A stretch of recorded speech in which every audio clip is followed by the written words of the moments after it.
அல்ஹம்துலில்லாஹ். கண்ணியத்திற்குரியவர்களே,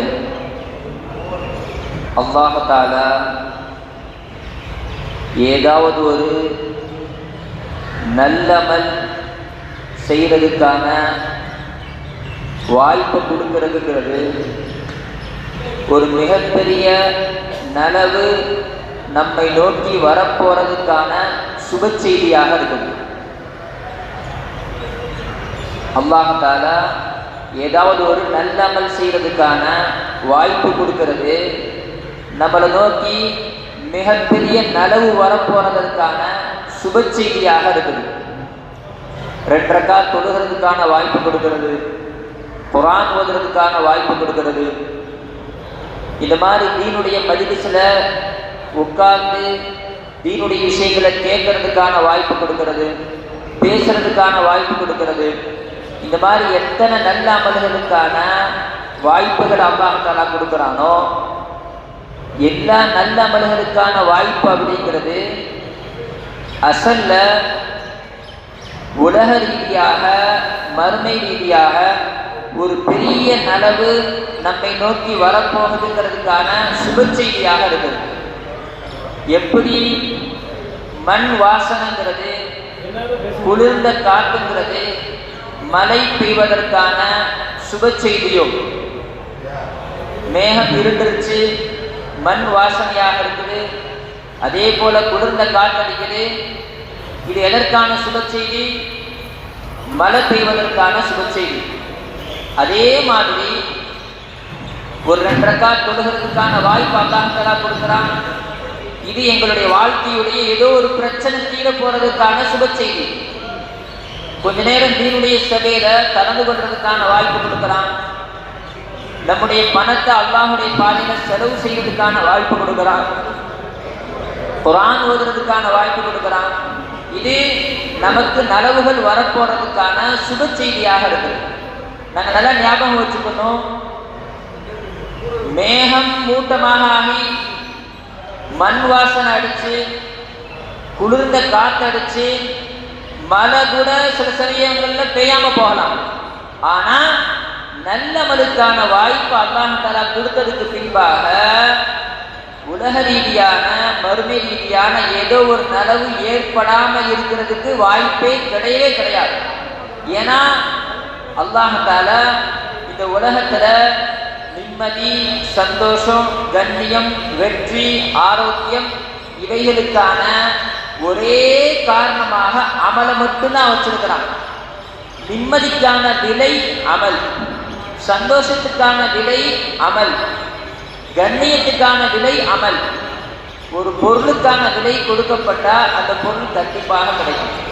அதே மாதிரி கண்ணியத்திற்குரியவர்களே, அமல் செய்வதற்கான பாக்கியம் கிடைச்சிச்சு.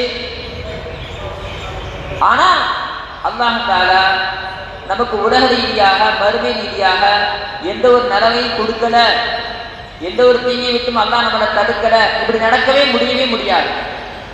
எதுக்காக இங்கே சொல்லப்படுதுன்னு சொன்னா, பாருங்க, இங்கே அல்லாஹ்வுடைய கிருபையால நாம கொஞ்ச நேரம் தீனுடைய விஷயங்களை பேசுறதுக்காக வேண்டி கேட்கறதுக்காக வேண்டி உட்கார்ந்துருக்கிறோமே, இது அசல்ல நமக்கு ஒரு பெரிய நலவு கிடைக்க போறதற்கான சுப செய்தி தான் இது. நாங்க நினைச்சுக்கிறோம் நம்ம அமல் செய்யறோம் அதனால அல்லாஹ் கொடுக்குறான். இது தப்பான எண்ணம், இது பெருமையான எண்ணம். கொஞ்சம் நல்லா கவனிக்கணும், ஆழமான விஷயம், மிக முக்கியமான விஷயம். எங்களுடைய சிந்தனை என்னன்னு சொன்னா, நமக்கு வெற்றி வேணும், கண்ணியம் வேணும், சந்தோஷம் வேணும் அப்படின்னா நம்ம அமல் செய்யணும். நம்ம அமல் செய்யறதுனால அல்லாஹ் நிம்மதியை கொடுக்குறான். நம்ம அமல் செய்யறதுனால அல்லாஹ் கண்ணியத்தை கொடுக்குறான். நம்ம அமல் செய்யறதுனால அல்லாஹ் தஆலா ஆரோக்கியத்தை கொடுக்குறான். இது முழுக்க முழுக்க தப்பான ஒரு எண்ணம். அசலான என்னன்னு சொன்னா, நமக்கு நிம்மதியை கொடுக்கணுங்கிறதுக்காக வேண்டி அல்லாஹ் அமல் செய்ய வைக்கிறான். நமக்கு சந்தோஷத்தை கொடுக்கணுங்கிறதுக்காக வேண்டி அல்லாஹ் அமல் செய்ய வைக்கிறான். நமக்கு கண்ணியத்தை கொடுக்கணுங்கிறதுக்காக வேண்டி அல்லாஹ் அமல் செய்ய வைக்கிறான். இதுதான் அசலாக இருக்கு. பாருங்க, இதுக்கு ஒரு உதாரணமா ஹதீஸ்ல என்ன வருது? மன் கரஅல் வாக்கிஅத லைலத்தன் லம் யஃதகிர். யார் இரவுல வாக்கியா சூரா ஓதுறாங்களோ அவங்க யார்ட்டையும் தேவையாக மாட்டாங்க, அவங்களுக்கு வறுமை ஏற்படாது. இப்ப நான் வாக்கியா சூரா ஓதுறேன், எனக்கு வறுமை ஏற்படலை. இப்ப நான் என்ன சிந்திக்கணும்? என் நம்பிக்கை எப்படி இருக்கணும்? நான் வாக்கியா சூரா ஓதுறேன், அதனால அல்லாஹ் எனக்கு வறுமை ஏற்படாம வச்சிருக்கிறான், இது தப்பான நம்பிக்கை. எனக்கு வறுமை ஏற்படக்கூடாது, நான் யார்ட்டையும் தேவையாக கூடாதுங்கிறதுக்காக வேண்டி அல்லாஹ் இந்த வாக்கியா சூரா ஓதுறதுக்கான வாய்ப்பு கொடுத்திருக்கிறான். யாருக்காச்சும் ஏதாச்சும் ஒரு தேவை ஏற்பட்டுருச்சுன்னா சரியான முறையில் தொழுது 2 ரக்காத் அல்லாட்ட தொழுது அல்லாட்ட கேட்கணும், துவா ஓதி ஸலாத்துல் ஹாஜத்துடைய துவா ஓதி, அப்போ அல்லாஹ் தஆலா அவருடைய தேவையை நிறைவேற்றி வச்சிருவான். நான் 2 ரக்காத் இந்த மாதிரி தொழுதேன், அல்லாட்ட என்னுடைய தேவையை கேட்டேன், அல்லாஹ் நிறைவேற்றி வச்சுட்டான். இப்போ நான் 2 ரக்காத் தொழுதுனால அல்லாஹ் என்னுடைய இந்த தேவையை நிறைவேற்றிட்டான். இது பெருமையான எண்ணம். உண்மை என்னன்னு சொன்னா, என்னுடைய தேவை நிறைவேறணுங்கிறதுக்காக வேண்டி அல்லாஹ் 2 ரக்காத் தொழுகிறதுக்கு உண்டான வாய்ப்பை எனக்கு கொடுத்தான். ஏன்னா தேவையை நிறைவேற்றுறதுக்காக வேண்டி அல்லாஹ் எங்கிட்டு வேணா நம்மளை சுத்த விட்டுருக்க முடியும். அப்படி இல்லாம 2 ரக்காத் தொழுக வச்சாங்க, அல்லாஹ் தஆலா நம்ம தேவை நிறைவேறணுங்கிறதுக்காக வேண்டி தொழுக வச்சாங்க. ஹதீஸ்ல வந்திருக்குது, யார் அல்லாஹ் மக்ஃபினி பி ஹலாலிக அன் ஹராமிக் வ அக்னினி பி ஃபضலிக அம்மன் சிவாக் அப்படிங்கிற அந்த துவா ஓதுவாரோ அவருக்கு எவ்வளோ கடன் இருந்தாலும் அந்த கடனை அல்லாஹ் நீக்கி வச்சிருவாங்க. இப்போ நான் அந்த துவா ஓதுனேன், என் கடன் நீங்கிருச்சு. இப்போ நான் என்ன நினைக்கணும்? எந்த துவா ஓதுனா கடன் நீக்கும்னு அல்லாஹ் வாக்களிச்சிருக்கிறானோ அந்த துவாவை ஓதுனேன், அல்லாஹ் கடன் நீக்கிட்டான். இது தப்பு. மாறாக என் கடன் நீங்கணுங்கிறதுக்காக வேண்டி அல்லாஹ் இந்த துவா ஓதுறதுக்கான வாய்ப்பை எனக்கு கொடுத்தான். ஏன் நம்ம திரும்ப திரும்ப இந்த உதாரணத்தை சொல்றோம்னா, கண்ணியத்திற்குரியவர்களே, ஒவ்வொரு நல்லமல் செய்வதற்கான வாய்ப்பு இருக்குது. இது உலகத்துடைய நலவுகள் வர்றதுக்கான பல பிரச்சனைகளுடைய தீர்வுக்கான சுப செய்தியாக இருக்குது. அமல் வந்துச்சுன்னா அதை தொடர்ந்து நலவுகள் வரும், அமல் வந்துச்சுன்னா அதை தொடர்ந்து நலவுகள் வரும். அதனால் நாங்கள் நம்பிக்கை வைக்கணும். இப்ப அல்லாஹ் எங்களை ஒன்னா ஒரு அமலுக்காக வேண்டி, அதுவும் உயர்தரமான அமல், எல்லா அமல்களுக்கும் தாயாக இருக்கக்கூடிய அமல், தாவத்துடைய அடிப்படையில் எங்கள் உட்கார வச்சிருக்கிறாங்க சொன்னா ஒரு பெரிய எங்கள் நலவு எங்கள் நோக்கி வரப்போறதுக்கான சுப செய்தியாக இருக்குது. இந்த எண்ணத்துல நாங்க உட்கார்ந்துருந்தோம்னு சொன்னா இந்த ஒவ்வொரு அமலும் நமக்கு சொர்க்கமாக தெரியும். ஒவ்வொரு அமலும் நமக்கு என்னவா தெரியும்? சொர்க்கமாக தெரியும். அமல்கள் மிஸ் ஆகிறது, தவறுறது, இது நமக்கு சொர்க்கம் தவறுற மாதிரி தெரியும். இந்த எண்ணம் எங்கள்கிட்ட இல்லைன்னு சொன்னா அல்லாஹ் பாதுகாக்கணும். ஒரு சின்ன போன் போதும் நம்மளை இங்கிருந்து எந்திரிச்சு போக வச்சிடும். போன் வந்திருக்குமோங்கிற எண்ணம் போதும் நம்மளை இங்கிருந்து எந்திரிச்சு போக வச்சிடும். கண்ணியத்திற்குரியவர்களே, மிக முக்கியமான விஷயம், சஹாபாக்கள் அமல்கள் தவறுறத சொர்க்கம் தவறுறதாக நினைச்சாங்க. அவ்வளோ பெரிய துடிப்பு, வேதனை அமல்கள் தவறக்கூடிய விஷயத்துல. ஏன்னா ஒவ்வொரு அமலும் நலவுகளுக்கான, பல லட்ச நலவுகளுக்கான சுப செய்தியாக இருக்கு. இப்படி சஹாபாக்களுடைய வாழ்க்கையில பார்க்கணும்னு சொன்னா எவ்வளோ உதாரணங்கள் பார்க்கலாம். ஒன்றும் இல்லை, ஒரே ஒரு சம்பவம் ஹயாத்து சஹாபால பதிவு செய்யப்பட்டிருக்கு 3ஆம் பாகத்துல. உமர் ரலியல்லாஹு அன்ஹு அவங்க உஸ்மான் ரலியல்லாஹு அவங்களை கடந்து போறாங்க.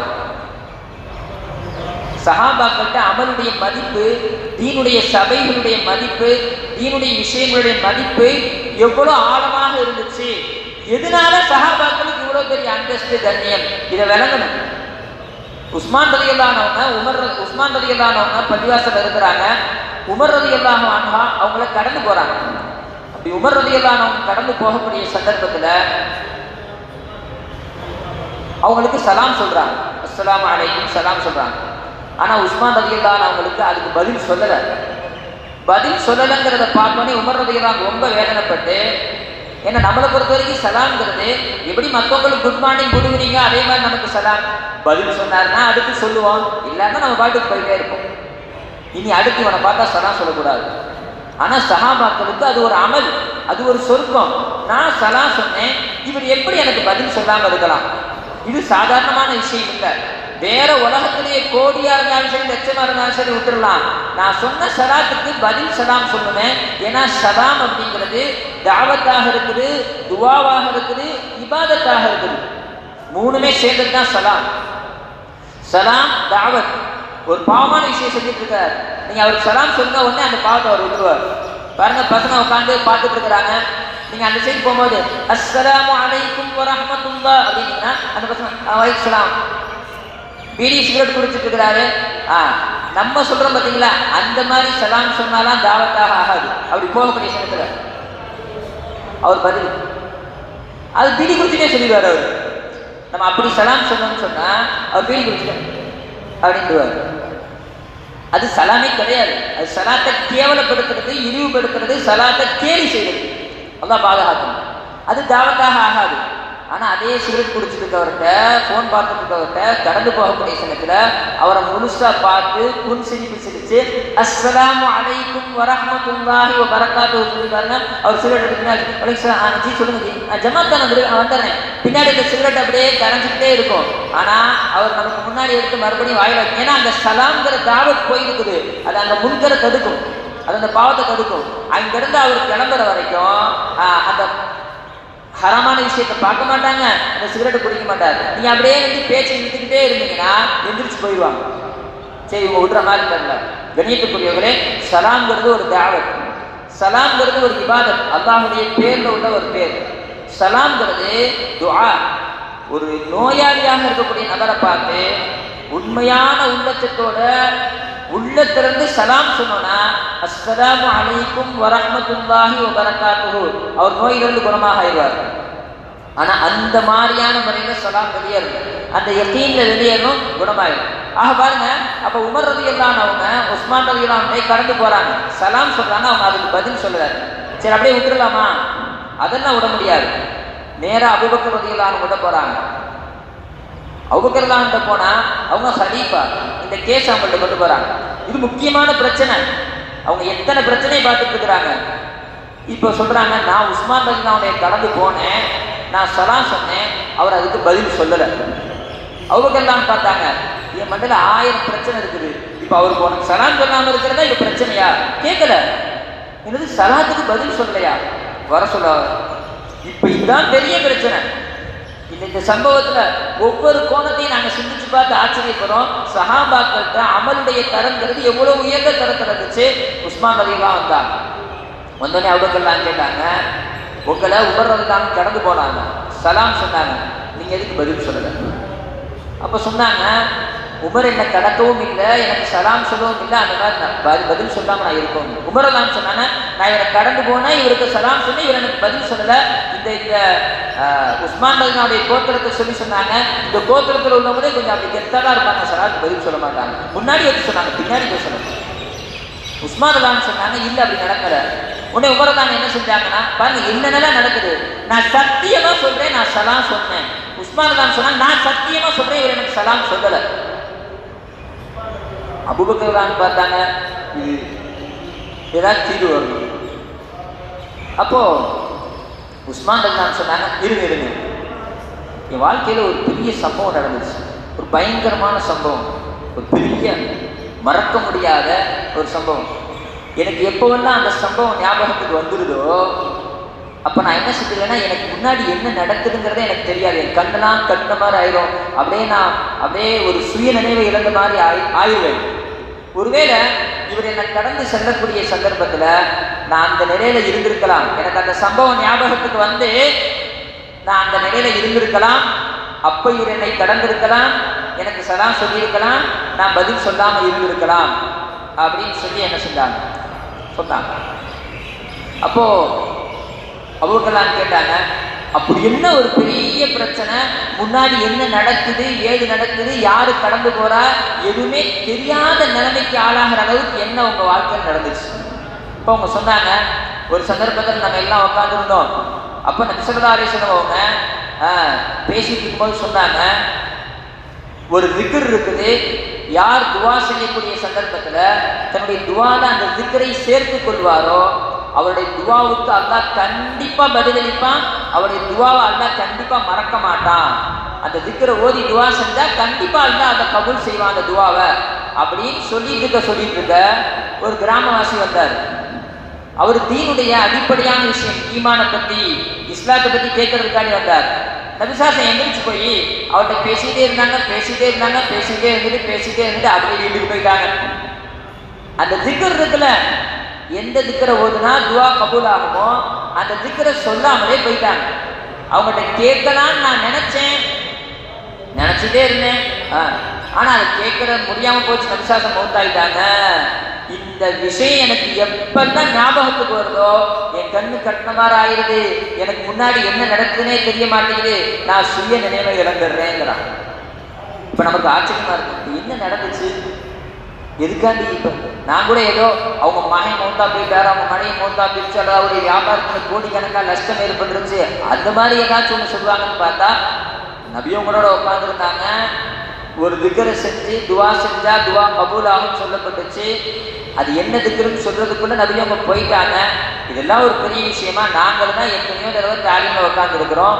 உட்காந்துருக்கக்கூடிய சமயத்தில் எவ்வளவோ யார் இந்த அமலை செய்வாரோ அல்லாஹ் தஆலா இவருக்கு இதை கொடுப்பான், அந்த அமல் என்ன அப்படின்னு சொன்னா அப்படிங்கிற டைம்ல ஃபோன் வருது, எந்திரிச்சு போறோம். அட இந்த அமலை விட்டா வேற ஒரு அமலை கேட்டுக்குவோம். தாலிம் கிட்டாவில் என்ன ஹதீஸ்கா பஞ்சம், பயானுக்கா பஞ்சம், ஒரு ஹதீஸை விட்டா இன்னொரு ஹதீஸை கேட்டுக்கிறோம். நம்ம தான் அப்படி ஒன்று இப்படிலாம் நமக்கெல்லாம் பாதிப்பு ஏற்படலை, இவங்க இப்படி பாதிக்கப்படுறாங்க. இதுதான் சஹாபாக்கிட்ட அமலுடைய அந்த தாக்கம். அப்ப அந்த இடத்துல இன்னொரு சஹாபி இருக்காங்க, அவங்க சொன்னாங்க, அதே நேரத்துல அதே சபையில நானும் நபிசாசனம் உங்களோட உட்காந்துருந்தேன், எனக்கும் மனசுல தோணுச்சு, நபிசாசனம் வீட்டை நோக்கி போயிட்டு இருந்தாங்க, நான் பின்னாடியே போனேன், நபி உங்க வீட்டுக்குள்ள நுழைஞ்சிருவாங்களோன்னு பயந்து நான் பின்னாடி போயிட்டு இருக்கும்போது என் கால் தடத்தை வேகமா தட்டி போனேன். நபி அவங்க திரும்பினாங்க, என்ன ஏன் இவ்வளவு பதறி வரீங்க? இல்லை யார சொல்லா, நீங்க உட்காந்துருந்தீங்க, ஒரு திக்ரு ஓதி துவா செஞ்சா துவா கபூல் ஆகும்னு சொன்னீங்க, அது என்ன திக்ருன்னு சொல்றதுக்குள்ள ஒரு கிராமவாசி வந்தாரு, அவர்கிட்ட பேசிட்டே இருந்தீங்க, நாங்களும் உட்காந்துட்டே இருந்தோம், நீங்க வருவீங்க அந்த திக்ரை சொல்வீங்க அப்படின்னு சொல்லி, ஆனா நீங்க போயிட்டீங்க, அது என்னன்னு கேட்கறதுக்காக தான் வந்தோம்.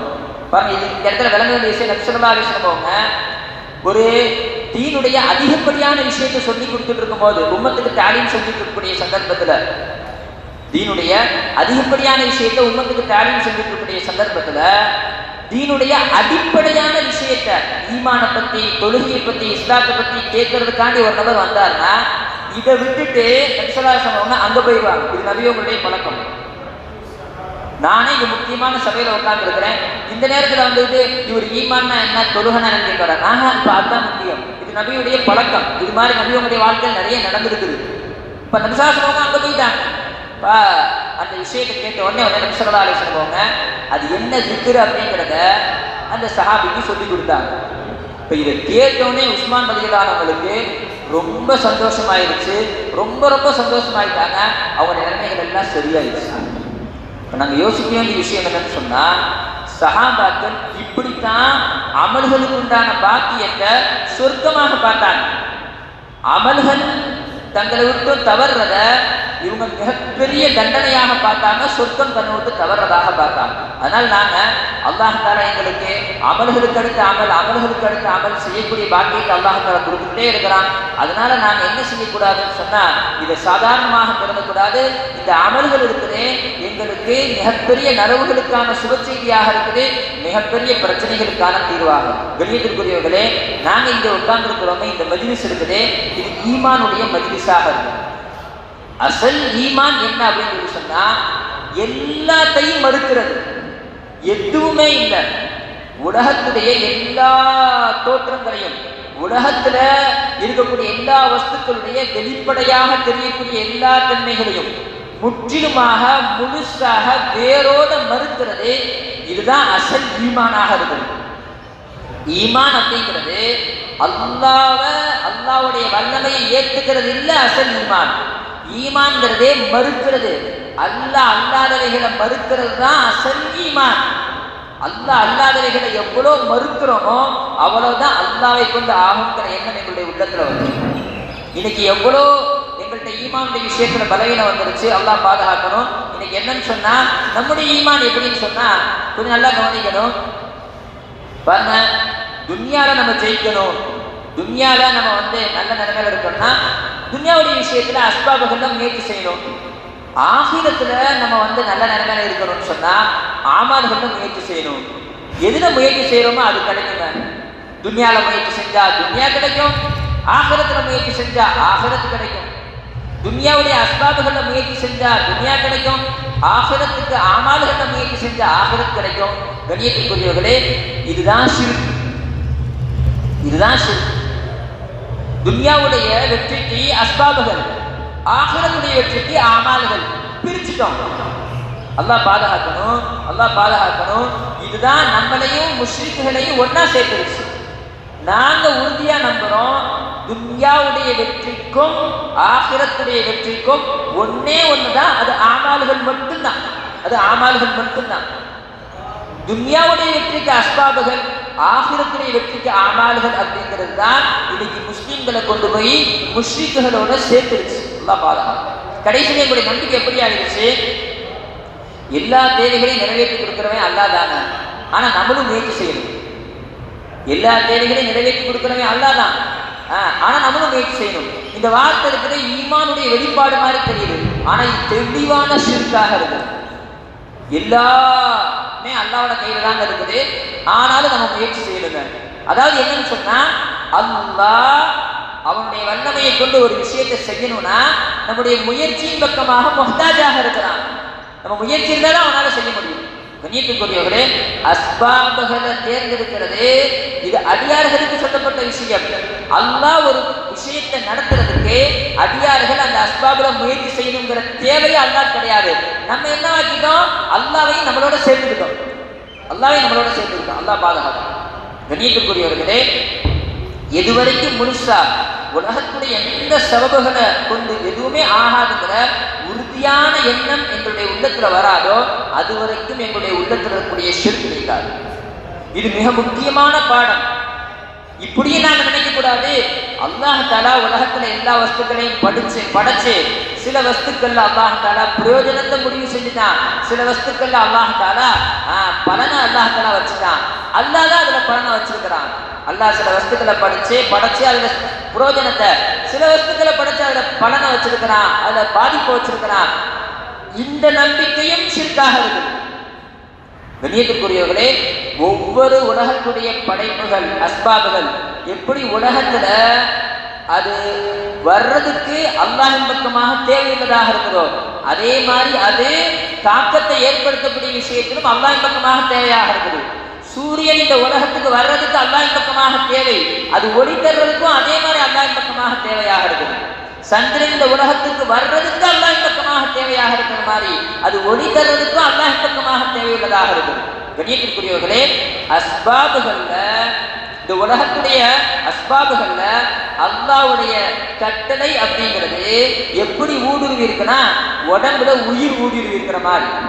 அந்த நேரத்துல அல்லாஹ்வின் புறத்திலிருந்து கட்டளை இருந்தா மட்டும்தான் அது வேலை செய்யும், இல்லைன்னு சொன்னா அது வேலை செய்யாது. அல்லாஹ் தஆலா பாதுகாக்கணும். இன்னைக்கு இந்த நம்பிக்கையில மிகப்பெரிய அளவுல எங்கிட்ட பின்னடைவு இருக்குது. அல்லாஹ் தஆலா பாதுகாக்கணும். கண்ணியத்திற்குரியவர்களே, அஸ்பாபுகளை நாங்க முழுசா மறுக்கணும், அஸ்பாபுகளை நாங்க முழுசா உடைக்கணும். எதுவரைக்கும் அஸ்பாபுகள்ல இருந்து நாங்க அஸ்பாபுகளுடைய நம்பிக்கையில இருந்து நாங்க வெளியேற மாட்டோமோ அது வரைக்கும் எங்கள்கிட்ட பரிபூர்ணமான ஈமான் வராது. கண்ணியத்திற்குரியவர்களே, அல்லாஹ் தஆலா இந்த விஷயத்துல எவ்வளவு ரோஷமானவனாக இருக்கிறான்னு சொன்னா, அற்பத்திலும் அற்பமான படைப்பு எந்த அளவுக்கு அல்லாஹ்வின் பக்கமாக தேவையுள்ளதாக இருக்குதோ, எந்த அளவுக்கு அற்பத்திலும் அற்பமான படைப்பை நம்ம மறுக்கிறோமோ அதே மாதிரி மீகாயில் அலைஹிஸ்ஸலாம், ஜிப்ரீல் அலைஹிஸ்ஸலாம் அவங்களையும் மறுக்கணும். இவர்களுக்கு எந்த விதமான சக்தியும் கிடையாது. ஒரு எறும்பு எந்த அளவுக்கு அல்லாஹ்வின் பக்கமாக தேவையுள்ளதாக இருக்குதோ அதே அளவுக்கு ஜிப்ரீல் அலைஹிஸ்ஸலாம் அவங்களும் அல்லாஹ்வின் பக்கமாக தேவையாக இருக்கிறாங்க. ஒரு கொசு எந்த அளவுக்கு அல்லாஹ்வின் பக்கமாக தேவையாக இருக்கிறதோ அதே மாதிரி நபிமார்களுக்கெல்லாம் தலைவரான முஹம்மது ஸல்லல்லாஹு அலைஹி வஸல்லம் அவங்களும் அல்லாஹ்வின் பக்கமாக தேவையுள்ளவர்களாக இருக்கிறாங்க. கொசு அல்லாஹ்வின் பக்கமாக ரொம்ப தேவையுள்ளதாக இருக்குது. ஜிப்ரீல் அலைஹிஸ்ஸலாம் அவங்க அல்லாஹ்வின் பக்கமாக அந்த அளவுக்கு தேவையில்லை, அதோட கொஞ்சம் கம்மியா தேவையாக இருக்கிறாங்க. இதுவும் ஷிர்காக இருக்கு. உலகத்தில் கூடிய எல்லா படைப்பினங்களும் அல்லாஹ்வுடைய படைப்பு அல்லாஹ்வின் பக்கமாக தேவையுள்ளதாக இருக்குங்கிற விஷயத்துல சரிக்கு சமமானதாக இருக்கும். நாங்க முழுசா எல்லாத்தையுமே மறுத்தாகணும். எந்த வஸ்துக்களுக்குமே எந்த சக்தியுமே கிடையாது. கண்ணியத்திற்குரியவர்களே, இன்னைக்கு எப்படிப்பட்ட ஒரு சிந்தனை ஏற்பட்டுச்சுன்னா கொஞ்சம் நல்லா கவனிக்கணும். ஷிர்க் அப்படின்னு சொன்னா என்ன அப்படின்னு சொன்னா, சிலைகளை கொண்டு எதுவுமே ஆகாது என்பதாக மறுக்கிறது ஈமான். சிலைகளை வணங்குறது, சிலைகளை கொண்டு ஏதாச்சும் நலவு அல்லது பாதிப்பு ஏற்படும் சொல்லி நம்புறது, இதுக்கு பேர் ஷிர்க். சிலை வணக்கங்கிறது ஷிர்க். ஈசா அலைஹிஸ்ஸலாம் அவங்களை வணங்குறது ஷிர்கு, நெருப்பை வணங்குறது ஷிர்கு. இதுதான் ஷிர்கு. குர்ஆன் ஹதீஸ்ல சொல்லப்பட்ட ஷிர்க் அப்படிங்கிறது சிலை வணக்கம் புரிகிறது, அதே போல நெருப்பு வணங்குறது, சூரியனை வணங்குறது, அல்லாஹ் அல்லாதவைகளை வணங்குறது, இதுதான் ஷிர்கு. குர்ஆன் ஹதீஸ்ல சொல்லப்பட்ட ஷிர்கு. உலகத்தில் இருக்கக்கூடிய வஸ்துக்கள் இவைகளுக்கு எந்த விதமான சக்தியும் கிடையாது, இவைகள் ஒண்ணுமே செய்ய முடியாது, இவைகள் ஒண்ணுக்கு ஆகாதது. அல்லாஹ் தான் எல்லாத்துக்கும் பின்னாடி அவனுடைய வல்லமை தான் இருக்குது, அவன் நாடுனாதான் நடக்கும். உலகத்துடைய வஸ்துக்கள் இதை கொண்டு எதுவுமே நடக்காது அப்படிங்கிற இந்த எண்ணம் இருக்குது. இது தப்லீக்காரங்க சொல்ற ஷிர்க். நஅூது பில்லாஹ். அதாவது சிலைகளை கொண்டு எதுவுமே ஆகாது, நெருப்பை கொண்டு எதுவுமே ஆகாது, இந்த மாதிரி அல்லாஹ் அல்லாத வணங்கப்படக்கூடிய வஸ்துக்கள் எது இருக்குதோ அவைகளை வணங்குறது ஷிர்க் அப்படிங்கிறது குர்ஆன் ஹதீஸ்ல சொல்லப்பட்ட ஷிர்க். வஸ்துக்களை கொண்டு எதுவும் ஆகாது அப்படின்னு நாங்க மறுக்கிறது இருக்குது. இது தப்லீக்காரங்க சொல்ற ஷிர்க். இது ஷிர்க் மாதிரிங்க, இது ஷிர்க் மாதிரி. சாப்பாட்டை கொண்டு என்னுடைய பசி தீரும் அப்படின்னு நாங்க நம்புறது இது ஷிர்க் மாதிரி அப்படின்னு நம்ம நம்பக்கூடாது. தண்ணி குடிச்சா தாகம் தீந்துரும் அப்படின்னு நம்புறது ஷிர்க் மாதிரிங்க, நாம அப்படி நம்பிக்கை வைக்கக்கூடாது. என்னுடைய கடையை கொண்டு என்னுடைய தேவை நிறைவேறும் அப்படிங்கிறது ஷிர்க் வைக்கிற மாதிரிங்க, அதனால அந்த மாதிரி நம்பிக்கை வைக்கக்கூடாது. மருந்தை கொண்டு என்னுடைய நோய் தீந்துரும் இப்படி நினைக்கிறது ஷிர்க் மாதிரிங்க, அதனால அந்த நம்பிக்கை வைக்கக்கூடாது. கண்ணியத்திற்குரியவர்களே, நாங்களே என்ன விளங்கி வச்சிருக்கிறோம்னு சொன்னா, சிலை வணக்கம் அப்படிங்கிறதோ அல்லாஹ் அல்லாத வஸ்துக்களை வணங்குறது அப்படிங்கிறது ஷிர்க். படைக்கப்பட்ட வஸ்துக்களை கொண்டு ஏதாச்சும் ஒரு நலவு ஏற்படும், படைக்கப்பட்ட வஸ்துக்களை கொண்டு ஏதாச்சும் ஒரு பாதிப்பு ஏற்படுங்கிறது ஷிர்க் மாதிரி. அந்த மாதிரி என்ன எங்களுக்கு இருக்கக்கூடாது. நஅூது பில்லாஹ், அல்லாஹ் பாதுகாக்கணும். கண்ணியத்திற்குரியவர்களே, எப்படி சிலைகளை கொண்டு ஏதாச்சும் ஒரு பலன் ஏற்படும், சிலைகளை கொண்டு ஏதாச்சும் ஒரு பாதிப்பு ஏற்படும் நம்புறது ஷிர்கோ, அது குர்ஆன்ல சொல்லப்பட்டிருக்குதோ, அதே மாதிரி தான் சாப்பாட்டை கொண்டு என்னுடைய பசி தீரும், என்னுடைய கடையை கொண்டு என்னுடைய வாழ்வாதாரம் இருக்குது, மருந்தை கொண்டு எனக்கு ஷிஃபா கிடைக்கும் நினைக்கிறதோ அதே மாதிரியான சரிக்கு சமமான ஷிர்கா தான் இருக்குது. எந்த சந்தேகமே கிடையாது. இது ஷிர்க் அப்படிங்கிறது தப்லீக்காரங்க சொல்ற விஷயம் ஷிர்க் இல்லை. இது குர்ஆன்ல அல்லாஹ் தஆலா சொல்லியிருக்கிறான். குர்ஆன்ல இந்த மாதிரி படைக்கப்பட்ட வஸ்துக்களை கொண்டு எனக்கு ஏதாச்சும் ஒரு நலவு ஏற்படும் நினைக்கிறத ஷிர்க்கு அப்படின்னு சொல்லி குர்ஆன்ல தெளிவாக சொல்லப்பட்டிருக்குது. இன்னைக்கு இந்த நம்பிக்கையே எங்களுடைய உள்ளத்துல வரல. அல்லாஹ் பாதுகாக்கணும். கஹஃப் சூரா எடுத்து வரும். கஹஃப் சூரால 3 இடத்துல ஷிர்க்குங்கிற வார்த்தை வரும். கஹஃப் சூரால 3 இடத்துல ஷிர்க்குங்கிற வார்த்தை வரும். வெள்ளிக்கிழமை கஹஃப் சூரா ஓதக்கூடிய நபர் தஜ்ஜாலுடைய குழப்பத்திலிருந்து பாதுகாக்கப்பட்டுறார். கண்ணியத்திற்குரியவர்களே, எந்த அடிப்படையில் அந்த கஹஃப் சூரால 3 இடத்துல ஷிர்க் வருது, அந்த 3 இடத்துலையுமே எங்கேயுமே சிலை வணக்கத்தை பற்றியான அல்லது அல்லாஹ் அல்லாதவைகளை வணங்குவதை பற்றியான அந்த விஷயமே சொல்லப்படல. உலகத்துடைய வஸ்துக்களை கொண்டு ஆகும் நம்புறது தான் அந்த ஷிர்க்குன்னு சொல்லப்பட்டிருக்கு. அதனால என்ன விதமான பாதிப்பு ஏற்படுங்கிறதே அங்க சொல்லப்பட்டிருக்கு. ஓதி பாருங்க, சாதாரண தர்ஜுமா படிச்சாலே தெரியும். அல்லாஹ் தஆலா சொன்னா, நேரம் சுருக்கமா இருக்குது. வضرب لهم مثلا رجلين جعلنا لأحدهما جنتين من أعناب وحففناهما بنخل وجعلنا بينهما زرعا كلتا الجنتين آتت أكلها ولم تظلم منه شيئا. அது அல்லாஹ் தஆலா சொல்றான், நபியே உங்களுக்கு 2 நபர்களுடைய உதாரணத்தை சொல்லுங்க. ஒரு நபருக்கு நாங்க 2 தோட்டத்தை கொடுத்துருந்தோம். அந்த தோட்டம் இருக்குது, நல்ல பழங்களை கொடுத்துட்டு இருந்துச்சு. அவர் அதை வச்சுட்டு ரொம்ப திருப்தியா இருந்தாரு. என் வாழ்க்கையில நான் செட்டில் ஆயிட்டேன்ப்பா, எனக்கு இது எந்த கவலையும் கிடையாது, என் தோட்டத்தை வச்சு என்னுடைய எல்லா தேவையும் நிறைவேறும், என்னுடைய தோட்டத்தை வச்சு என்னுடைய எல்லா தேவையும் நிறைவேறும் சொல்லி முழு நம்பிக்கை தன்னுடைய தோட்டத்துடைய வருமானத்தின் மீது அவர் வச்சிருந்தார். முழு நம்பிக்கை தன்னுடைய தோட்டத்துடைய வருமானத்தின் மீது அவர் வச்சிருந்தார். அப்ப அவர் கூட இருந்த அவருடைய நண்பர் சொன்னாரு, இவ்வாறு இப்படி இதை கொண்டு உன்னுடைய எல்லாமே நிறைவேறும் நினைக்காத. அச்சா, அல்லாஹ் நாடுனா இதை ஒன்றிருந்து பறிச்ச முடியும். நீ என்ன வெளிரங்கத்துல பாக்குற, என்கிட்ட இவ்வளவு பணம் காசு இல்லை, எனக்கு இவ்வளவு சொந்த பந்தங்கள் இல்லை, ஆனா உன்கிட்ட இதெல்லாம் இருக்குங்கிறனால அச்சா இதை கொண்டு உன்னுடைய பிரச்சனை எல்லாம் தீர்ந்துடைய தேவை நிறைவேறும் நினைக்காத அப்படின்னு சொல்லி அவருக்கு உபதேசம் செய்யக்கூடிய சமயத்தில் அவர் இந்த வார்த்தையை பயன்படுத்துறாரு. லக்கின்ன ஹுவல்லாஹு ரப்பி வலா உஷ்ரிகு பிரப்பி அஹதா. அந்த தாவத் கொடுத்தவர் சொன்னாரு, ஆனால் என்னுடைய ரப்பு அல்லாஹ்வாக இருக்கிறான், என்னுடைய ரப்புக்கு நான் இணை வைக்க மாட்டேன்னு சொல்றாரு. இங்க சிலை வணக்கத்தை பத்தியான எந்த பேச்சுமே இல்லையே. தோட்டத்தை கொண்டு தேவை நிறைவேறும் நிறைவேறாது அந்த பேச்சு தான் இங்க ஓடிட்டு இருக்கு. இங்க சிலை வணக்கத்தை பத்தி ஒரு துளி கூட கிடையாது. ஆனா அவர் அதை ஏற்றுக்கிறார். முழுசா என் தோட்டம் இருக்குது, நான் என் வாழ்க்கையில செட்டில், அதனுடைய வருமானம் நல்லா இருக்குது, அதுல தண்ணி நல்லா வருது, அது பேர்ச்சம்பழ தோட்டையாக இருக்குது, என்னுடைய வாழ்க்கை செட்டில் நினைச்சார். கடைசியில் என்ன ஆச்சு? கண்ணியத்துக்குரிய இதான் நியதி. யார் யார் துன்யாவுடைய எந்தெந்த அஸ்பாபுகளை இதை கொண்டுதான் இதன் மூலமாக தான் என்னுடைய தேவை நிறைவேறுது என்பதாக நம்பிக்கை வைக்கிறாங்களோ அல்லாஹ் தஆலா அந்த அஸ்பாபை அழிச்சிருவாங்க. அடையாளம் இல்லாம அல்லாஹ் தஆலா அழிச்சிருவாங்க. அல்லாஹ் தஆலா குர்ஆன்ல அந்த விஷயத்தை சொல்றான், அல்லாஹ் தஆலா அந்த தோட்டத்தை எரிச்சிட்டாங்க. இந்த எண்ணம் இருக்குது, எரிச்சிருச்சு. எந்த எண்ணம்? என்னுடைய தோட்டத்தை கொண்டு என்னுடைய தேவை நிறைவேறும் அப்படிங்கிற எண்ணம் அந்த தோட்டத்தையே எரிச்சிருச்சு. அல்லாஹ் தஆலா குர்ஆன்ல அதை சொல்றான். அந்த தோட்டத்தின் மீது அல்லாஹ்வுடைய வேதனை சூழ்ந்தது. ஒண்ணுமில்லாம அல்லாஹ் பஸ்பமாக்கிட்டான். அந்த சந்தர்ப்பத்துல அவர் என்ன வார்த்தையை பயன்படுத்தினாரு பாருங்க.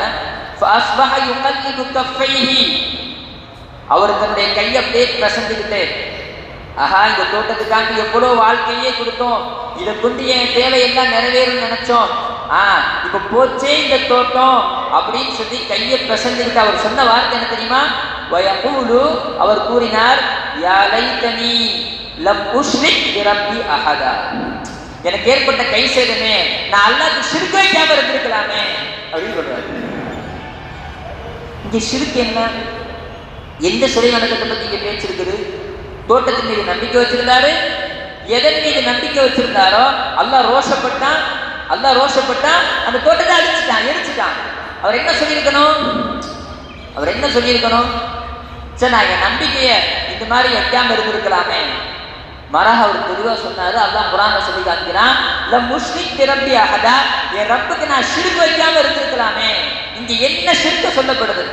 எல்லா முஃபஸ்ஸிர்கள்டையும் இங்க சொல்லப்படுது, இந்த தோட்டத்தை கொண்டு என்னுடைய தேவை நிறைவேறும்னு அவர் நம்புனது தான் இங்க ஷிர்க்குன்னு சொல்லப்படுது.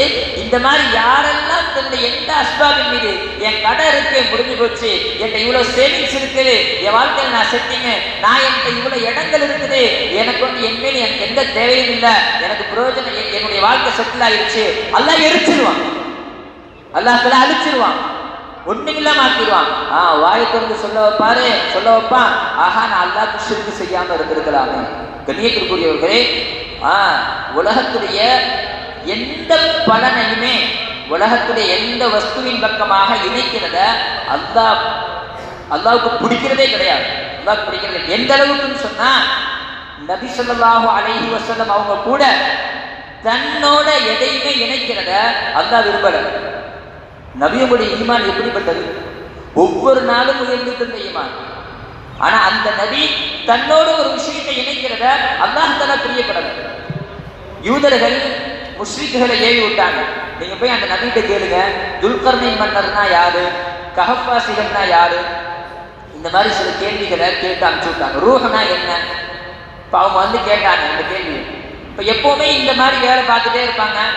அவங்க கேள்வி கேட்பாங்க, அல்லாஹ் தஆலா வஹி அனுப்புவான், அந்த வஹியை அப்படியே பார்த்து நபி அவங்க சொல்லிடுவாங்க. இது வரையிலே நடந்துட்டு வர்ற விஷயம், ஒரு புது விஷயம் இல்லை.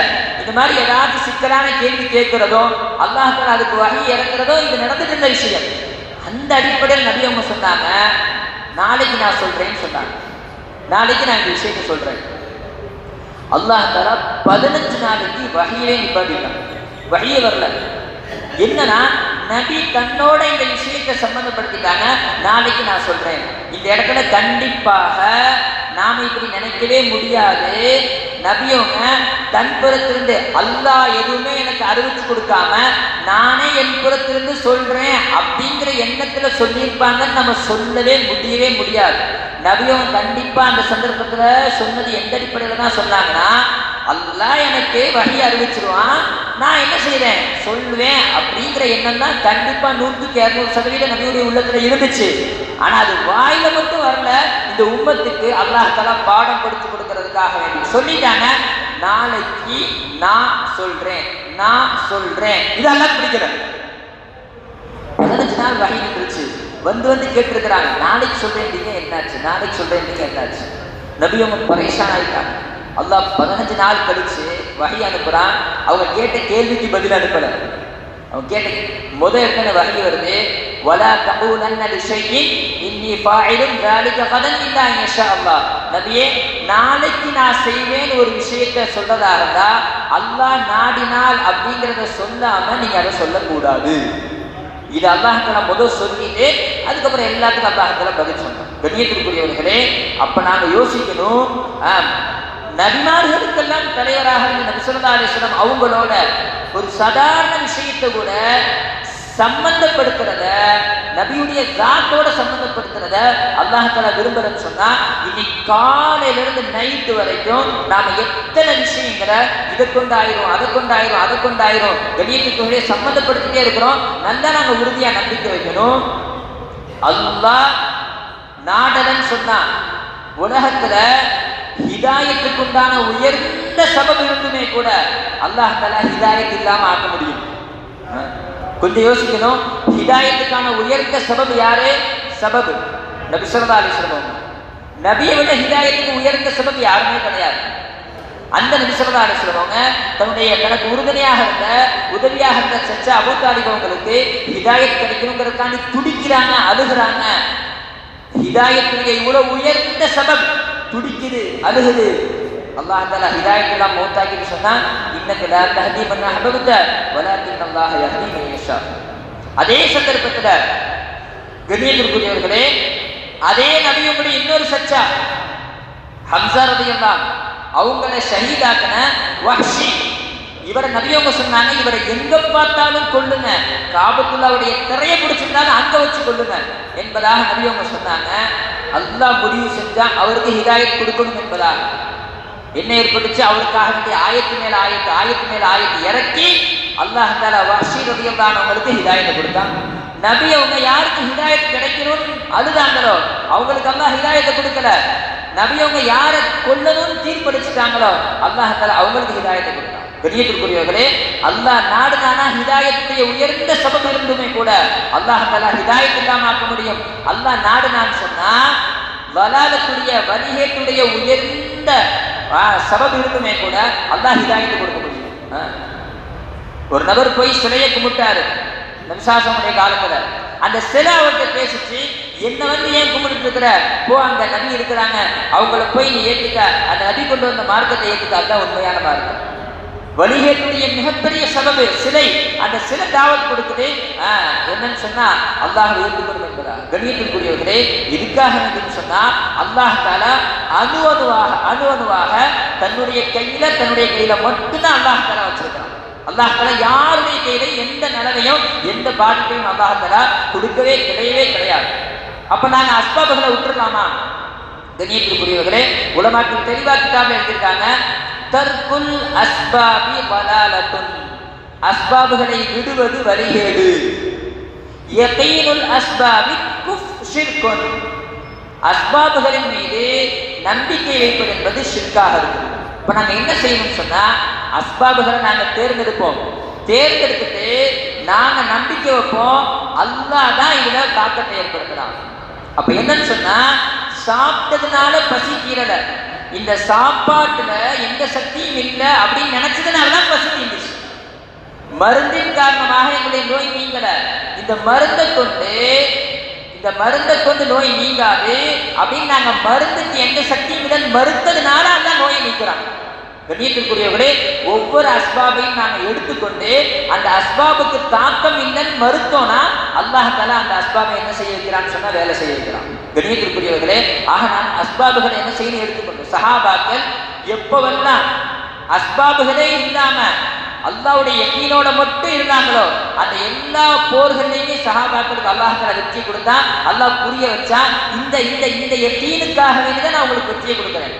ஒரே ஒரு போர்ல சஹாபாக்கிட்ட அஸ்பாபுகள் அதிகமாக இருந்துச்சு. ஹுனைனுடைய போர்ல நினைச்சாங்க 12,000 பேர், இதுவரைக்கும் இவ்வளவு எண்ணிக்கையில நம்ம இருந்ததே இல்லை, வெற்றி தான் அல்லாஹ் தஆலா அங்க பெரிய அடி அல்லாஹ் தஆலா ஏற்படுத்தினா எப்போ உங்களுடைய உள்ளத்துல இல்ல இல்ல இந்த எண்ணிக்கையை கொண்டு இந்த ஆயுதங்களை கொண்டு இல்ல அல்லாஹ்வை கொண்டுதாங்கிற எண்ணிக்கை அந்த ஒரு நிமிஷத்துல சரியாச்சோ அல்லாஹ் தஆலா மறுபடியும் வெற்றியை கொடுத்தான். கண்ணியத்திற்குரியவர்களே, ஒரு நிமிஷம் அந்த யகீன் மாறினாலுமே கூட அல்லாஹ் தஆலா உடனே அடி ஏற்படுத்துறான். இங்க நாங்க யோசிக்கணும், காலையில் நைட்டு வரைக்கும் என்ன நடந்துட்டு இருக்கு. இன்னைக்கு சொல்லப்படுது உம்மத்து முர்த்ததாயிட்டு என்பதாக சொல்லப்படுது. நாம யோசிக்கிறோம், என்ன நம்ம கூட உள்ள முஸ்லீம்கள் நம்ம கூட தானே இருக்கிறாங்க, நம்ம கூட உள்ள முஸ்லீம்கள் நம்ம கூட தானே இருக்கிறாங்க. யார் இப்ப கோயிலுக்கு போனா, யார் இப்ப சர்ச்சுக்கு போனா, ஏன் இப்படி முர்த்ததாயிட்டுன்னு சொன்னா. கண்ணியத்திற்குரியவர்களே, இந்த ஷிர்க் இன்னும் உள்ளுக்குள்ள உட்கார்ந்துட்டு இருக்குது. 40 வருஷம் தொழுகையாளியாக இருக்கிறார். ஆனா இந்த அஸ்பாபுகளின் மீது உள்ள உறுதியான நம்பிக்கைங்கிற ஷிர்க்குடைய உள்ளத்தில் இருந்துட்டு இருக்கு. அல்லாஹ் பாதுகாக்கணும். கொஞ்சம் நல்லா கவனிக்கணும். பாருங்க, இந்த விஷயத்தை சொல்லி முடிச்சுக்கிறேன். அஸ்பாபுகளோட எங்களுடைய தொடர்பு எப்படி இருக்கணும் அப்படின்னு சொல்லி சொன்னா, பசி வந்துச்சா நாங்க என்ன செய்வோம்னு சொன்னா சாப்பிடுவோம், ஏதோ சாப்பிடுவோம். அல்லாஹ் தான் பசியை தீர்க்கிறான். தாகம் எடுத்துட்டா அங்க தண்ணி குடிப்போம், அல்லாஹ் தான் என்ன செய்வான், சரியாக்குவான். அஸ்பாபுகளை நாங்க சாதாரணமாக ஆக்கி அல்லாஹ் தான் அதுல சக்தியை வச்சிருக்கிறான். இது அசல் ஈமான் ஆகிறது. கண்ணியத்திற்குரியவர்களே, ஆனா இன்னைக்கு எங்களுடைய எண்ணம் எப்படி ஆயிடுச்சு அப்படின்னு சொன்னா, அல்லாஹ் பாதுகாக்கணும். பாருங்க, சாப்பாட்டு கூட தான் பசி தீரும். ஆனா நம்ம முஸ்லீமா இருக்கிறதுனால சும்மா வாயால சொல்லிக்கணும் அல்லாஹ் தான் தீர்த்தா அப்படின்னு சொல்லி நம்ம முஸ்லீம்ல அது மாதிரி சொல்லிக்கணும். சாப்பாடு கூட தாங்க பசி தீரும். நம்ம முஸ்லீமா இருக்கிறோம்ல, அதனால அல்லாஹ் தான் பசி தீர்த்தான்னு சொல்லிக்கணும். நம்ம கடையை கூட தாங்க நம்ம பொழப்பு நடக்குது. ஆனா நம்ம முஸ்லீமா இருக்கோம்ல, அல்லாஹ் தான் அது செய்யலாம் நம்ம சொல்லிக்கணும். கண்ணியத்திற்குரியவர்களே, இந்த நம்பிக்கை தான் நம்மளை எங்க கொண்டு போய் சேர்த்து, முஸ்லிம்களோட கொண்டு போய் சேர்த்து. கண்ணியத்திற்குரியவர்களே, இந்த நம்பிக்கை எங்களுடைய உள்ளத்திலிருந்து வெளியேறணும்னு சொன்னா ஃபித்னாவுடைய காலங்களை நாம தப்பிக்க முடியாது. இன்னைக்கு இது ரொம்ப பைத்தியக்காரத்தனமா தெரியுது இன்னைக்கு மக்களுக்கு. என்னங்க இது பைத்தியக்காரத்தனமா இருக்கு, பசிக்குமா, சாப்பிடுவாராம், சாப்பிட்டோன்னே பசிக்குமா, இந்த சாப்பாட்டை கொண்டு என்னுடைய பசிக்கிறதா அல்லாஹ் கூட தான் பசிக்கும், அல்லாஹ் தான் கேட்டான். நோய் வருமா, மருந்து வாங்கி உபயோகிப்பாராம், ஆனா நோய் தீந்துருமா, அவர் சொல்லுவாராம் அல்லாஹ் தான் என்னுடைய நோயை தீர்த்தான். கண்ணியத்திற்குரியவர்களே, இப்படி உலகம் பைத்தியம் நம்மளை கண்டிப்பா சொல்லதான் செய்யும். ஆனா ஒரு நேரம் வரும். நபி ஸல்லல்லாஹு அலைஹி வஸல்லம் சொன்னாங்க, ஆயிஷா ரலியல்லாஹு அன்ஹா அவங்கள்ட்ட, ஆயிஷாவே, ஒரு நேரம் வரும், வானம் தன்னுடைய 3இல் ஒரு பகுதி மலையை நிறுத்திக் கொள்ளும், பூமி தன்னுடைய 3இல் ஒரு பகுதி விளைச்சலை நிறுத்திக் கொள்ளும். அதாவது 2 பகுதி அளவுக்கு தான் ஒட்டுமொத்த மக்களுக்கான தண்ணியும் தானியமும் இருக்கும். பிறகு நபி அவங்க சொன்னாங்க, இன்னொரு நேரம் வரும், வானம் தன்னுடைய 3இல் 2 பகுதி மலையை நிறுத்திக் கொள்ளும், பூமி தன்னுடைய 3இல் 2 பகுதி விளைச்சலை நிறுத்திக் கொள்ளும், ஒரு பகுதி தான் இருக்கும். பிறகு ஒரு நேரம் வரும், வானம் முழுக்க தண்ணீரே பொழியாம அப்படியே நின்றோம், பூமி முழுக்க விளைச்சலே இல்லாம ஒட்டுமொத்த உலகத்திலே ஒரு சொட்டு தண்ணி இருக்காது, ஒட்டுமொத்த உலகத்திலே ஒரு சொட்டு தானியம் இருக்காது. அப்படிப்பட்ட ஒரு நேரம் வரும். ஆயிஷா ரலியல்லாஹு அன்ஹா கேட்டாங்க, யார் ரசூலல்லாஹ், எங்களுக்கு பசியா இருக்கும் போது மாவை எடுத்து அதை குடைச்சு ரொட்டி சுட்டு சாப்பிடுற அளவுக்கு கூட எங்களால பசி தாங்க முடியல. ஒட்டுமொத்த உலகத்துல ஒரு சொட்டு தண்ணி இருக்காது, ஒட்டுமொத்த உலகத்துல ஒரு சொட்டு தானியம் இருக்காது. இந்த நேரத்தில் நாங்க என்ன செய்வோம்? அப்ப நபிசுல்லாஹு சொன்னாங்க, அந்த நேரத்துல உங்களுடைய உணவு சொர்க்கவாதிகளுடைய உணவு எதுவோ அதுவாக இருக்கும். என்னது? சுப்ஹானல்லாஹ் வல்ஹம்துலில்லாஹ் வலா இலாஹ இல்லல்லாஹு வல்லாஹு அக்பர் லா இலாஹ இல்லல்லாஹ். கால நேரம் வந்துச்சா, பசியா இருந்துச்சா, சுப்ஹானல்லாஹ் அல்ஹம்துலில்லாஹ் லா இலாஹ இல்லல்லாஹு வல்லாஹு அக்பர், பசி தீர்ந்துருச்சு. மதிய நேரம் வந்துச்சா, பசியா இருந்துச்சா, பசி தீர்ந்துருச்சு. கண்ணியத்திற்குரியவர்களே, இது யாருக்கு தீரும்னு சொன்னா, யாரு இந்த வஸ்துக்களுக்கு எந்த சக்தியுமே இல்லை, அல்லாஹ் தான் இவைகள சக்தி ஏற்படுத்துறான், அல்லாஹ் தான் தீர்க்கிறான் அப்படிங்கிற நம்பிக்கை வச்சிருந்தாங்களோ, இதையே தாவத் கொடுத்துட்டே இருந்தாங்களோ, அவங்களுக்கு இதை கொண்டு பசி என்ன செஞ்சிடும், தீந்துரும். எந்த மக்கள் இது என்னங்க மடத்தனமா இருக்குதுன்னு கேட்டாங்களோ அவங்க பசியில மௌத்தாக வேண்டிட்டாங்க. அந்த நேரத்தில் தஜ்ஜால் மலையளவுக்கு ரொட்டி வச்சுட்டு இருப்பான், அவன்கிட்ட மட்டும்தான் ரொட்டி இருக்கும். யார் யாரெல்லாம் முஸ்லிம் தான், ஆனா அவர் இந்த ஷிர்க்லேருந்து வெளியேறல, வஸ்துக்களுக்கு எந்த சக்தியும் இல்லைங்கிற ஷிர்க்லேருந்து வெளியேறல. அவர் நினைச்ச ஷிர்க்குங்கிறது சிலை வணக்கம், இதுதான் அப்படிங்கிறது நினைச்சிருந்தாரு. அந்த மாதிரி ஆளுங்க போய் தஜ்ஜால்கிட்ட போய் என்ன சட்டம் சொல்லுவாங்க சொல்லுங்க, இங்க நிர்பந்த நேரத்துல உயிர் போற மாதிரி இருக்க நேரத்துல சாப்பாடு வாங்கி சாப்பிட்டுக்கிறாங்க. தஜ்ஜாலவன். ஆனா இந்த நம்பிக்கை உள்ளத்துல வரல. அமலை கொண்டு அல்லாஹ் எனக்கு என்னுடைய தேவை நிறைவேற்றிடுவாங்கிறது. அதனால தஜ்ஜால்கிட்ட போய் கையேந்துவாங்க, அந்த ரொட்டியை வாங்கி சாப்பிடுவாங்க, பசியும் தீராது, அவங்க கடைசியில தஜ்ஜாலுடைய அந்த ஃபித்னால சிக்கிக் கொள்வாங்க. கண்ணியத்திற்குரியவர்களே, மிக முக்கியமான விஷயம் இந்த யகீனை எங்களுடைய உள்ளத்துல கொண்டு வர்றது. இந்த வஸ்துக்களுக்கு எந்த சக்தியும் இல்லை, வஸ்துக்களுக்கு எந்த சக்தியும் இல்லைங்கிற இந்த உறுதியான நம்பிக்கை எங்களுடைய உள்ளத்துல வந்துருச்சுங்கிறதுக்கு என்ன அடையாளம்? என்ன அடையாளம்? நாங்க சொல்றதா வஸ்துக்களுக்கு எந்த சக்தியுமே இல்லை. இப்ப எதை நம்ம இப்ப பயான்ல முதாக்கரா செஞ்சோமோ இந்த விஷயத்தை தஸ்மீமணி எடுத்து வச்சுக்கிட்டு வஸ்துக்களுக்கு எந்த சக்தியும் இல்லை, அல்லாஹ் தான் செய்யக்கூடியவனாக இருக்கிறான். சிலை வணக்கம் மட்டும் ஷிர்க்கு கிடையாது. உலகத்துடைய வஸ்துக்கள்ல ஏதாச்சும் ஒரு தாக்கம் ஏற்படும் நம்புறதும் ஷிர்கா இருக்குதுன்னு சொல்லி 1000 தடவை தஸ்மீ செஞ்சா அந்த நம்பிக்கை நம்முடைய உள்ளத்தில் இருக்குதா? அல்லது 2000 தடவை, கோடி தடவை? கண்ணியத்திற்குரியவர்களே, அல்லாஹ் இதுக்கு அடையாளம் சொல்லியிருக்கிறான். இந்த நம்பிக்கை வஸ்துக்களை கொண்டு எதுவுமே ஆகாது அப்படிங்கிற நம்பிக்கை என்னுடைய உள்ளத்துல வந்துருச்சு அப்படிங்கிறதுக்கு அடையாளம் என்ன?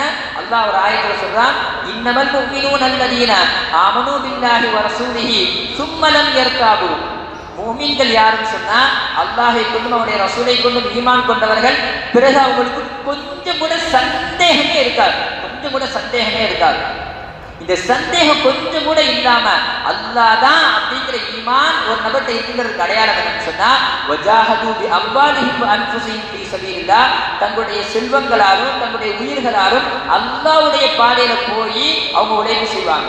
இப்ப அல்லாஹ் தஆலா இந்த ஆயத்துல வெறும் இதை மட்டும் தான் அடையாளமாக சொல்லியிருக்கிறான். தொழுகையோ ஜக்காத்த நோம்ப எதையுமே அடையாளமாக சொல்லல. யார் தொழுதாரோ அவருடைய உள்ளத்துல பரிபூர்ணமாக நம்பிக்கை வந்துருச்சு அல்லாஹ் சொல்லல. என்னன்னு சொன்னா வஸ்துக்களுக்கு எந்த சக்தியுமே இல்லை அப்படிங்கிற நம்பிக்கையில எனக்கு எந்த சந்தேகமுமே இல்லை, ஒரு துளி கூட சந்தேகம் இல்லை அப்படின்னா அதுக்கு அடையாளம் என்னன்னு சொன்னா நான் எப்போ எந்த நேரத்துல எப்படியா இருந்தாலும் அல்லாஹ்காண்டி எல்லாத்தையும் விட்டுட்டு அல்லாஹ்வுடைய பாதையை கிளம்புறதுக்கு தயாராகும். அப்படி நான் தயாராயிட்டேன்னா என் உள்ளத்துல வஸ்துக்களுக்கு எந்த சக்தியும் இல்லை அப்படிங்கிறது ஏற்பட்டு இருக்குது அப்படின்னு அடையாளம் இல்ல. எனக்கு முன்னாடி எப்ப தீனுடைய தக்காசா வருதோ அந்த நேரத்துல நான் போயிட்டா என் கடையை, நான் போயிட்டா என் குடும்பத்தை. அப்ப என்னன்னு சொன்னா இவர் 1000 தடவை கோடி தடவை சொன்னது போய் இவருடைய உள்ளத்துல இன்னும் அந்த யகீன் வரவே இல்லை. அல்லாஹ்வே அடையாளம் சொல்லிட்டான், எதுவரைக்கும் எங்களுடைய செல்வத்தை எடுத்துக்கொண்டு எங்களுடைய நேரத்தை எடுத்துக்கொண்டு அல்லாஹ்வுடைய பாதையில வெளிக்கிழமையோ அதுவரைக்கும் எங்களுடைய உள்ளத்துல அந்த யகீன் உறுதியாக வரவே இல்லை. நாங்க எத்தனை தடவை சொன்னாலும் சரி. இது முக்கியமான விஷயம் கண்ணியத்திற்குரியவர்களே. ஹதீஸ்ல வருது, யார் ஷிர்க் வைக்காத நிலைமையில இந்த உலகத்தை விட்டு மௌத்தாகிறாரோ அவர் சொர்க்கத்துல போவாரு. நமக்கு எல்லாம் தோணுது நம்ம யாருமே ஷிர்க் வைக்கலையே. கண்ணியத்திற்குரியவர்களே, இந்த வஸ்துக்களை கொண்டு ஆகுங்கிற அந்த ஷிர்க்கு நம்முடைய உள்ளத்துல இருக்குது. இது வெளியேறணும்னு சொன்னா நாங்க அல்லாஹ்வுடைய பாதையில இந்த அஸ்பாபுகளை விட்டு வெளியேறணும். அஸ்பாபுகளுடைய நம்பிக்கை நம்முடைய உள்ளத்திலிருந்து வெளியேறணும்னு சொன்னா நாங்க அஸ்பாபுகளை விட்டு வெளியேறணும். அதன் மூலமாக தான் அஸ்பாபுகளுடைய நம்பிக்கை எங்களுடைய உள்ளத்தை விட்டு வெளியேறும். நல்லா ஞாபகம் வச்சுக்கணும். யாரெல்லாம் உலகத்துல இருக்கக்கூடிய சந்தர்ப்பத்துல தன்னுடைய குடும்பத்தை விட்டு அல்லாஹ் தாண்டி பிரிச்சுக்கிட்டே இருந்தாங்களோ இவங்க அல்லாஹ் சொர்க்கவாதிகள் என்பதாக சொல்றாங்க. யார் தான் குடும்பத்தோடையே சுகமா இருக்கணும், குடும்பத்தை மனைவி மக்களை பிரியறதுக்கு தயாராகலையோ அல்லாஹ் பாதுகாக்கணும். நான் சொல்லல, குர்ஆன்ல அல்லாஹ் தஆலா அவங்கள நரகவாதி என்பதாக சொல்றான். ஒரே சூறால இந்த விஷயம் வருது. இன்ஷிகாக் சூரா இருக்குது, இதஸ்ஸமாஉ ஷக்கத். இந்த சூறால அல்லாஹ் தஆலா முதல் சொர்க்கவாதிகளை பற்றி சொல்றான். வ அம்மா மன் ஊதிய கிதாபஹு பியமீனிஹி ஃபஸௌஃப யுஹாஸபு ஹிஸாபன் யஸீரா. யாருடைய செயலேடு அவருடைய வலது கரத்திலே கொடுக்கப்படுமோ அவரை லேசான கேள்வி கணக்காக கேட்கப்படும். வயன்கலிபு இலா அஹ்லிஹி மஸ்ரூரா. அவர் தன்னுடைய குடும்பத்தின் பக்கமாக சந்தோஷமாக திரும்புவார். யார் நல்லவர் செஞ்சு சொர்க்கவாதியோ அவர் தன்னுடைய குடும்பத்தின் பக்கமாக சந்தோஷமாக திரும்புவார். உலமாக்கள் கொஞ்சம் கவனிச்சீங்கன்னா புரிவாருங்க. வயன்கலிபு இலா அஹ்லிஹி மஸ்ரூரா. அதே சந்தர்ப்பத்தில் அடுத்து அல்லாஹ் கீழே நரகவாதிகளுடைய அடையாளத்தை சொல்றான். அம்மா மன் ஊதிய கிதாபஹு வராஅ ظஹரி. யாருடைய செயலேடு அவருடைய முதுகுக்கு பின்னால் கொடுக்கப்படுமோ ஃபஸௌஃப யதுஉ சுபூரா. எனக்கு ஏற்பட்ட கை சேதமே நஷ்டமேன்னு சொல்லி அவரு முறையிடுவார். வயஸ்லா சஈரா. அவர் நரகத்துக்கு போவாரு. இன்னஹு கான ஃபீ அஹ்லிஹி மஸ்ரூரா. இவர் இதற்கு முன்னால் தன்னுடைய குடும்பத்தோடு சந்தோஷமாக இருந்தார்.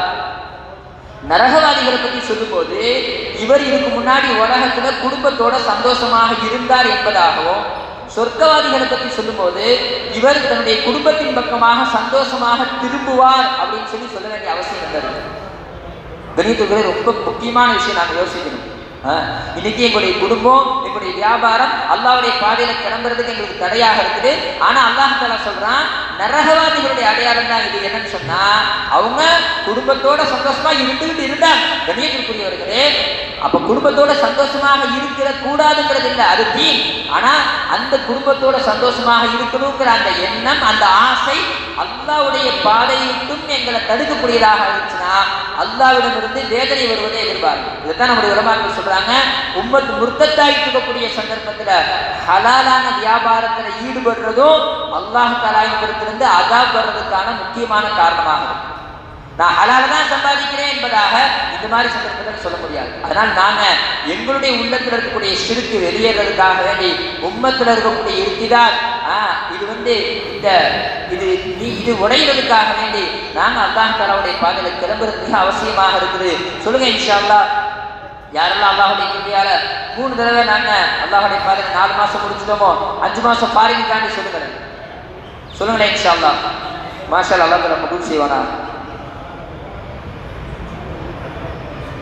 மாஷா அல்லாஹ் சொல்லுங்க இன்ஷா அல்லாஹ். 3 தடவை 3 சில்லா முடிச்சவங்களும் அல்லாஹ்வுடைய கிருபையால சொல்லுங்க. ஏற்கனவே யார் ஃபாரின் போயிட்டு வந்துட்டோம், 2 தடவை 2 வருஷத்துல 3 சில்லா முடிச்சிட்டோம்னா 3வது வருஷம் நாங்க ஃபாரினுக்கு தான் போவோம். 3வது வருஷம் மறுபடியும் நாங்க 3 சில்லா உள்நாட்டில் கொடுக்க மாட்டோம். சொல்லுங்களேன் இன்ஷா அல்லாஹ். ஜாயிபா அல்லாஹ் தஆலா கபூல் செய்வானா. சொல்லுங்க, அல்லாஹ் தஆலா கபூல் செய்வான். மாஷா அல்லாஹ் சொல்லுங்க இன்ஷா அல்லாஹ். பக்கத்தில் கூடிய சாந்திகள் அப்படியே தஸ்கீர் செய்யுங்க. அல்லாஹ்வுடைய கிருபையால 3 தடவை 3 சில்லா முடிச்சோம். நாங்க போய் அல்லாஹ்வுடைய உதவியை பார்த்துட்டோம். எப்படி உள்நாட்டில் கூட்டிட்டு போறது அல்லாஹ்வுக்கு லேசம், அதே மாதிரி தான் வெளிநாட்டுக்கு கூட்டு போறது அல்லாஹ்வுக்கு லேசம். சொல்லுங்களேன் இன்ஷா அல்லாஹ்.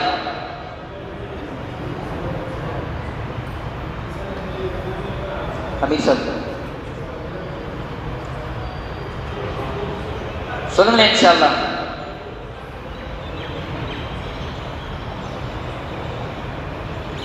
சொல்லுங்க, 5 மாசத்துக்காண்டி சொல்லுங்க இன்ஷா அல்லாஹ். உலமாக்கள் இருக்கிறாங்க மாஷா அல்லாஹ். உலமாக்கள் எப்படி தஸ்கீல் செய்யறதுன்னு சொல்லி செய்யலை. உலமாக்கள் மாஷா அல்லாஹ் அவங்களுடைய நியத்தை அவங்களே வெளிப்படுத்தலாம் மாஷா அல்லாஹ். நிறைய உலமாக்கள் முதல் வருஷம் முடிச்சவங்க 2வது வருஷத்துக்காண்டி தயாராகலாம். முதல் வருஷத்துக்காக உள்ள உலமாக்கள் தாராளமாக சொல்லலாம் மாஷா அல்லாஹ். உலமாக்கள் இருக்கிறாங்க அல்லாஹ்வுடைய பாதையில மாஷா அல்லாஹ். 5 மாசம் அல்லாஹ் தஆலா கபூல் செய்வானா. தேனி அப்பாஸ் அல்லாஹ் கபூல் செய்வானா. சொல்லுங்க இன்ஷா அல்லாஹ். சொல்லுங்க இன்ஷா அல்லாஹ். 5 மாசத்துக்காண்டி சொல்லுங்க, உலமாக்கள் வருஷத்துக்காண்டி சொல்லுங்க இன்ஷா அல்லாஹ். சொல்லுங்க, 4 மாசத்துக்காண்டி சொல்லுங்க இன்ஷா அல்லாஹ். 3 தடவை 4 மாசம் முடியல, நாங்க அல்லாஹ்வுடைய பாதையில வெளிநாடுகள் போகணும். 4 மாசத்துக்காண்டி சொல்லுங்க இன்ஷா அல்லாஹ். வக்தோட சேர்த்து சொல்லுங்க இன்ஷா அல்லாஹ். வக்தோட சொல்லுங்க இன்ஷா அல்லாஹ். ஜூலைல, ஜூன்ல, ஆகஸ்ட்ல, செப்டம்பர்ல வக்தோட சொல்லுங்க. ஜூன் மாஷா அல்லாஹ் கபூல் செய்வானா. இந்த மாதிரி சொல்லுங்க இன்ஷா அல்லாஹ். முஜீப் பாய் மாஷா அல்லாஹ் இப்போ 20ஆம் தேதி இன்ஷா அல்லாஹ் தயாரா இருக்கிறாங்க. ஒரு ஜமாத் மாஷா அல்லாஹ் தயாரா. ஹுமாயூன் பாய் தயாரா இருக்கிறாங்க. ஹாஜியா தயாரா இருக்கு. நைனா பாபு சொல்லுங்க இன்ஷா அல்லாஹ். பேர் எழுதுனதுக்கு பிறகு உட்காரு மாஷா அல்லாஹ். வக்தோட சொல்லுங்க, வக்தோட சொல்லுங்க இன்ஷா அல்லாஹ். கொஞ்சம் தாமதமா இருந்தாலும் வக்தோட சொல்லுங்க இன்ஷா அல்லாஹ். அல்லாஹ் கபூல் செய்வானா. ஹசன் பஷர் அல்லாஹ் கபூல் செய்வானா. சொல்லுங்க இன்ஷா அல்லாஹ். சரி பண்ணி சார். ஜூன் மாஷா அல்லாஹ் அல்லாஹ் கபூல் செய்வானா. வக்தோட சொல்லுங்க இன்ஷா அல்லாஹ். அதாவது வக்து நெருக்கமாக இருந்தாலும் சரி, தாமதமாக இருந்தாலும் சரி, ஒரு வக்தோட ஜூன்ல, ஜூலைல, ஆகஸ்ட்ல இந்த மாதிரி வக்தோட சொல்லக்கூடிய சந்தர்ப்பத்தை அல்லாஹ் இன்ஷா அல்லாஹ் கபூல் செஞ்சிருவான். ஜூலைல மாஷா அல்லாஹ் அல்லாஹ் கபூல் செய்வானா. சொல்லுங்க இன்ஷா அல்லாஹ். அதே போல 2 மாசம் மஸ்தூராக்கு தாண்டி சொல்லுங்க இன்ஷா அல்லாஹ். வெளிநாடுகள் நிறைய தேவைகள் இருக்குது மாஷா அல்லாஹ் கபூல் செய்வானா. மௌலானா அப்துல்லா மன்னா பொறுப்புல ஒரு ஜமாத் சொல்லுங்க இன்ஷா அல்லாஹ். வெளிநாட்டுக்கு நிறைய தேவைகள் இருக்குது. பல பெண்களுக்கு சஜிதா செய்ய தெரியல. 20 வருஷம் கழிச்சு போன ஒரு ஜமாத்து அந்த பெண்ணை சஜிதா செய்ய வைக்கிறாங்க, 2 பேர் ஒன்னா பிடிச்சு அந்த பெண்மணி சஜிதால போய் அப்படியே அழுதுட்டு எந்திரிச்சு சொன்னாங்க, 20 வருஷத்துக்கு பின்னாடி நான் செய்யக்கூடிய முதல் சஜிதா இது அப்படின்னு சொன்னாங்க. இந்த மாதிரியான தேவைகள் இருக்கு. முஸ்லீம்கள் தான் 20 வருஷத்துக்கு முன்னாடி தொழுது இருக்கிறாங்க, அப்புறம் அப்படியே அவங்களுக்கு விடுபட்டு போச்சு, இப்ப சஜிதா செய்ய முடியல, அது கீழே போய் நெத்திய வச்சு அப்படி விழுந்துருவோம்னு பயமா இருக்கு. ஜமாத்துக்கு போன பெண்கள் இந்த சைடு ஒருத்தவங்க கையை பிடிச்சி, இந்த சைடு ஒருத்தவங்க கையை பிடிச்சி அவங்கள பயப்படாம சஜிதா செய்ய வைக்கிறாங்க. சஜிதால போய் நெத்தி பட்டோன்னே அந்த பெண்கள் அப்படியே ஓன்னு அழுக ஆரம்பிச்சிட்டாங்க. சொன்னாங்க 20 வருஷத்துக்கு பின்னாடி நான் செய்யக்கூடிய முதல் சஜிதான்னு சொன்னாங்க. இந்த மாதிரி நிறைய தேவைகள் இருக்கு. சொல்லுங்க இன்ஷா அல்லாஹ் ஒவ்வொரு வீடுகள்லையும் பெண்கள் ஜமாத் தங்க வைக்கப்படணும். முழு உலகத்துல தீன் ஹயாத் ஆகணும்னா நாங்கள் கொஞ்சம் யோசிக்கணும், பள்ளிவாசலுக்கு அதிகமா இல்லை வீடு அதிகமா? வீடுகள் தான் அதிகம். வீடுகள் பள்ளிவாசல் ஆகணும். அதுக்கு வீடுகள்ல பெண்கள் ஜமாத்து நாங்க தங்கணும். முழு உலகத்தில் இருக்கக்கூடிய எல்லா முஸ்லீம்களுடைய வீடுல குறைஞ்சபட்சம் 2 நாளாச்சு பெண்கள் ஜமாத் தங்கணும்னு சொன்னா எத்தனை பெண்கள் ஜமாத்துடைய தேவை இருக்கு சொல்லுங்களேன் இன்ஷா அல்லாஹ். பெண்களை 2 மாசத்துக்காண்டி சொல்லுங்களேன் இன்ஷா அல்லாஹ். பெண்களை 2 மாசத்துக்காண்டி சொல்லுங்களேன் இன்ஷா அல்லாஹ். அப்துல்லா மௌலா மாஷா அல்லாஹ் ஆலியார் தயாரா இருக்கிறாங்க, ஜாயித் அனிசா மாஷா அல்லாஹ் தயாரா இருக்கிறாங்க. பெண்கள் சில்லாக்காண்டி சொல்லுங்களேன் இன்ஷா அல்லாஹ். மாஷா அல்லாஹ், அல்லாஹ் கபூல் செய்வானா ஹாஜர் மாஷா அல்லாஹ். 2 மாசத்துக்காக மாஷா அல்லாஹ். அப்துல் மலீக் அல்லாஹ் கபூல் செய்வானா. பெண்களை 2 மாசத்துக்காண்டி சொல்லுங்க, சில்லாக்காண்டி சொல்லுங்க. அபிஷா 2 மாசத்துக்காண்டி மாஷா அல்லாஹ் சொல்லுங்க இன்ஷா அல்லாஹ். இது பெண்களுக்குரிய உரிமை. பெண்கள் அல்லாஹ்வுடைய பாதையில கூட்டிட்டு போறது. அதே போல 3 மாசத்துக்கு ஒரு தடவை கண்டிப்பா நாங்க 3 நாள் ஜமாத் பெண்களோட தான் போவோம். 2 மாசம் நாங்க ஆண்களோட போறோம். 3வது மாசமும் நாங்க ஆண்களோட 30 நாள் கொடுத்தாலும் சரி, இது பெண்களுக்கு செய்யக்கூடிய அநியாயம் சொல்றாங்க. பெண்களோட தான் போகணும். அந்த மாதிரி ஆண்கள் ஜமாத்துல தயாராகி வந்தாருன்னா பொறுப்புதாரிகள் அவரை அனுப்பிச்சிடணும். இல்லைன்னா நீங்க உழைப்பு செஞ்சுட்டு பெண்களோட போங்க என்பதாக அவர் அனுப்பி வச்சுன்னு என்ற அளவுக்கு இன்னைக்கு நம்ம எங்களுக்கு முக்கியத்துவம் கொடுக்கப்படும். இது அதிகபட்சமாக 1 மாசம் நாங்க போனோம், அதுக்கு அடுத்த மாசமே பெண்கள் ஜமாத் தயாராச்சு, தாராளமா போலாம். அதிகபட்சமாக 3 மாசத்துக்கு மேல பெண்களை வீட்டுல வைக்கக்கூடாது. 3 மாசத்துக்கு மேல பெண்கள் வீட்டுல இருந்தாங்க அவங்களுடைய உள்ளத்துல ஷிர்க் வந்துடும். அல்லாஹ் பாதுகாக்கணும்.